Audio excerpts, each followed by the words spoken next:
Doctor محمد اسلم صاحب یہی فرماتے ہیں کہ زیارت کرنے والوں کا ہجوم ہو گیا، دست بوسی کرنے والے بہت زیادہ لوگ آ گئے اور آپ سیڑھیوں تک تشریف لائے، تو میں نالین پاک پیش کرنے کے لیے اور پاؤں میں پہنانے کے لیے میں نے، یاد مجھے نہیں رہا، میں نے بایاں جوتا وہ آپ کے پاؤں میں پیش کرنے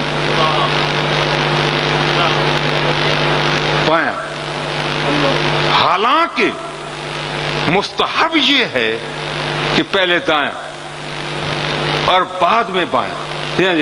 نبی پاک علیہ الصلوۃ والسلام ہر کام میں تیامن کو آپ پسند فرماتے تھے، مستحب ہے۔ تو میں نے اس کے باوجود کہ آپ ہجوم میں تھے، اس کے باوجود کہ لوگ دستبوسی کر رہے تھے، میں نے جو پیش کیا وہ نال مبارک اپنے بائیں پاؤں میں پہننے لگا تو آپ نے پیر پیچھے کھینچ لیا۔ میں نے پھر کوشش کی، بے شک آپ پوچھ سکتے ہیں، یہی موجود ہے۔ فرمایا میں نے پھر جب کوشش کی تو پھر اپنے پاؤں پیچھے کھینچ لیا۔ میں نے ہر چند کوشش کی کہ میں پاؤں میں جوتا مبارک پہنا دوں، لیکن آپ نے نہیں پہنا۔ اور جب میں نے بائیں پاؤں میں، دائیں پاؤں میں، بائیں میں تو نہیں پہنا، جب دائیں پاؤں میں نے جوتا پیش کیا تو فرمایا اسی وقت حضرت قبلہ محدث اعظم نے پہن لیا۔ اور پھر بائیں پاؤں میں جب دوبارہ میں نے پیش کیا تو پھر آپ نے فوراً پہن لیا۔ یہ کیا تھا؟ حالانکہ مستحب ہے یہ، لیکن اتنے ہجوم کے باوجود، مصروفیت کے باوجود تقوی کا یہ عالم تھا کہ آپ نے اپنا بایاں پاؤں جوتے میں پہلے نہیں پہنا اس وقت تک کہ جب آپ نے دایاں پاؤں نہیں داخل فرما دیا۔ مجھے بتاؤ کہ ایسا اور کوئی ہے جس میں آج یہ تقوی نظر آتا ہو؟ دکھائے تو کوئی۔ میں خدا کی قسم کھا کر کہتا ہوں کہ آپ کی وہ ذات تھی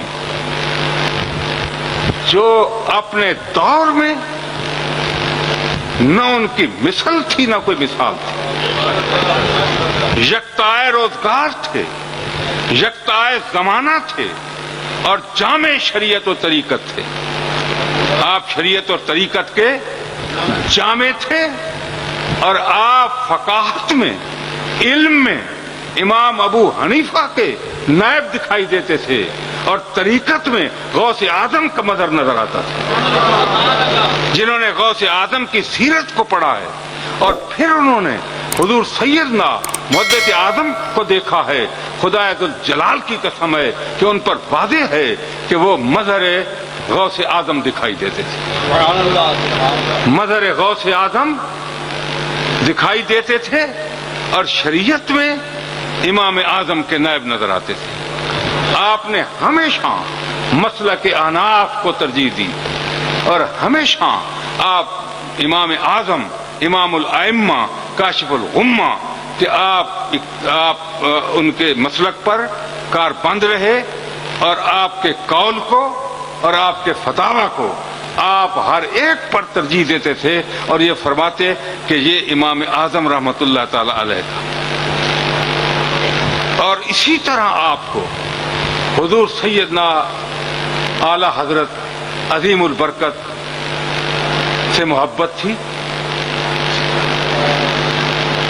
کہ مجھے اچھی طرح یاد ہے، حضرت فراشی صاحب قبلہ یہ پہلے بیان فرما چکے ہیں کہ حضور صلی اللہ علیہ وسلم جب مقام محمود پر جلوہ افروز ہوں گے تو آپ کے آگے سے اولین آخرین انبیاء کرام علیہ الصلوۃ والسلام اور باقی جنتی تمام کو گزرنا ہوگا، اور جو بھی دیکھے گا تو وہ یہ کہے گا بخ بخ بخ۔ یہ بخاری شریف کے الفاظ ہیں، فرمایا بخ بخ بخ۔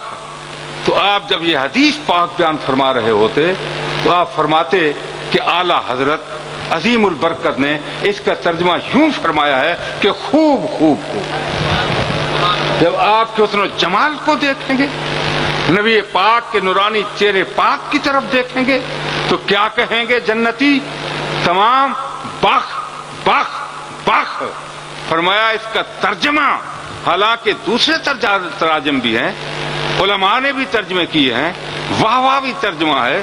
فرمایا اعلیٰ حضرت عظیم البرکت نے اس کا ترجمہ یوں فرمایا کہ خوب خوب خوب. ہر بات میں اس بات کا خیال فرماتے کہ اعلیٰ حضرت عظیم البرکت نے کیا فرمایا، آپ کا معمول کیا تھا، آپ کے معمولات کے مطابق آپ بھی عمل فرماتے اور آپ کے ارشادات کو آپ فرماتے. لوگوں نے بھی تحقیقیں کی ہیں مسائل میں، لیکن جس نے بھی اعلیٰ حضرت عظیم البرکت سے اختلاف کیا، آپ فرماتے ہیں وہ ٹھوکریں کھاتا رہا. فرماتے ہیں جس نے بھی جس مسئلہ میں اعلیٰ حضرت عظیم البرکت سے اختلاف رکھا اور اختلاف کیا، اس نے ہمیشہ ٹھوکریں کھائی.